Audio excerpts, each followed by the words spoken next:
నమస్తే and welcome to hit TV 2019లో ఏ విధంగా అధికారంలోకి వచ్చామో అదే విధంగా మరోసారి ఏపీలో అధికారంలోకి వస్తామని వైసీపీ నేత గుడివాడ అమర్నాథ్ ధీమా వ్యక్తం చేశారు. అధికారంలోకి రాగానే గాజువాక ప్రాంతాన్ని మరింత అభివృద్ధి చేస్తామని అమర్నాథ్ స్పష్టం చేశారు. నామినేషన్ దాఖలు చేసిన అనంతరం ఆయన ఈ వ్యాఖ్యలు చేశారు. గాజువాక వైఎస్ఆర్ కాంగ్రెస్ పార్టీ అసెంబ్లీ అభ్యర్థి గుడివాడ అమర్నాథ్ నామినేషన్ కార్యక్రమం అట్టహాసంగా జరిగింది. ఈ కార్యక్రమానికి వేలాది మంది కార్యకర్తలు పలు ప్రాంతాల నుంచి తరలివచ్చారు. అభిమానులు భారీ గజమాలలతో అమర్నాథ్ ను సత్కరించారు.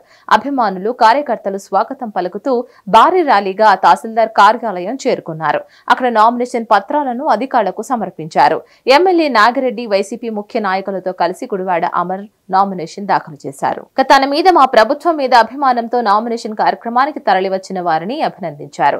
2019లో ఏ విధంగా అధికారంలోకి వచ్చామో అదే విధంగా తిరిగి 2024లో కూడా మా ప్రభుత్వం అత్యధిక స్థానాలతో విజయం సాధించి తీరుతుందని అమర్నాథ్ ధీమా వ్యక్తం చేశారు.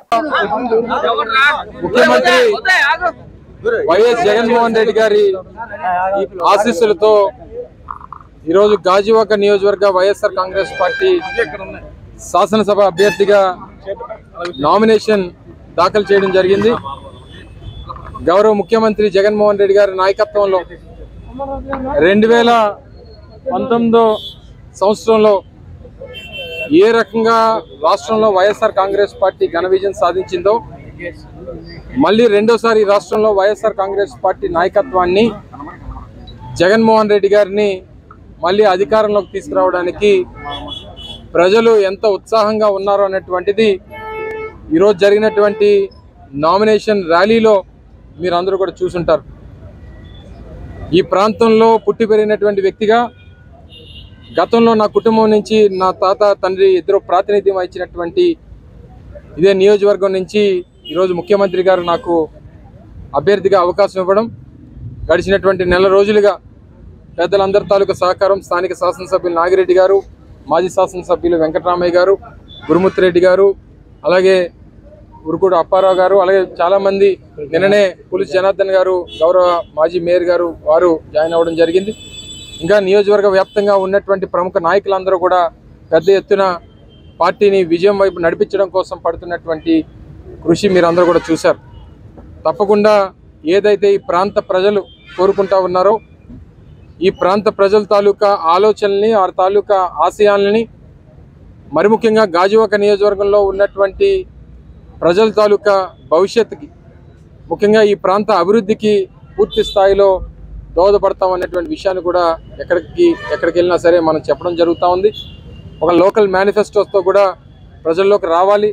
వారందరికీ కూడా స్థానికంగా ఉన్నటువంటి ఆలోచనల్ని మనం ప్రజల ముందు ఏ రకంగా నిలబెట్టుకుంటాం అనేటువంటి విషయాన్ని చెప్పాల్సినటువంటి బాధ్యత కూడా అభ్యర్థిగా నా మీద ఉంది. కాబట్టి తప్పకుండా ఆ విషయాలను కూడా త్వరలోనే ప్రజల ముందు పెట్టేటువంటి కార్యక్రమం చేయబోతా ఉన్నాం.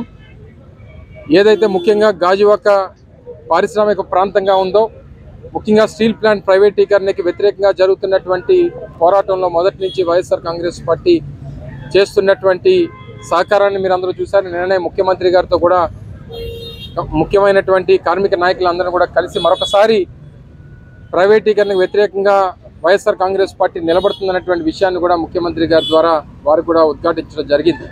వీటన్నిటినీ కూడా ప్రజలకు తీసుకెళ్తాం, ప్రజలకి చెప్పేటువంటి కార్యక్రమం చేస్తాం. గడిచినటువంటి 5 సంవత్సరాలుగా జరిగినటువంటి సంక్షేమం, అభివృద్ధి గురించి వారికి గుర్తు చేసేటువంటి కార్యక్రమం చేస్తాం. రానుటువంటి కాలంలో మరింత సంక్షేమం, అభివృద్ధి రాష్ట్ర వ్యాప్తంగా ఈ ప్రాంతాల్లో కూడా చేసేటువంటి దాన్ని కూడా సహకరిస్తామనేటువంటి విషయాన్ని కూడా తప్పకుండా ప్రజలకు చెప్పి ఘనమైనటువంటి విజయాన్ని రేపు గాజువాకలో వైఎస్ఆర్ కాంగ్రెస్ పార్టీ సాధిస్తుందనేటువంటి దానికి ఈరోజు జరిగినటువంటి నామినేషన్ ప్రక్రియ, నామినేషన్ ఘట్టం ఏదైతే పెద్ద ఎత్తున వేలాది మంది గాజువాక నియోజకవర్గ వ్యాప్తంగా నలుమూలల నుంచి వచ్చి విజయవంతం చేశారో వారందరికీ కూడా హృదయపూర్వకంగా మరొకసారి మీ ద్వారా వచ్చినటువంటి ప్రతి ఒక్క వ్యక్తికి, అభిమానికి, కార్యకర్తకి, నాయకుడికి అందరికీ కూడా హృదయపూర్వకంగా కృతజ్ఞతలు, ధన్యవాదాలు. మరి ముఖ్యంగా మీ అందరికీ కూడా సహకరించినటువంటి మీడియా మిత్రులకు, పాత్రికేయ మిత్రులకు అందరికీ కూడా మరొకసారి హృదయపూర్వకంగా ధన్యవాదాలు, కృతజ్ఞతలు తెలియజేసుకుంటాం.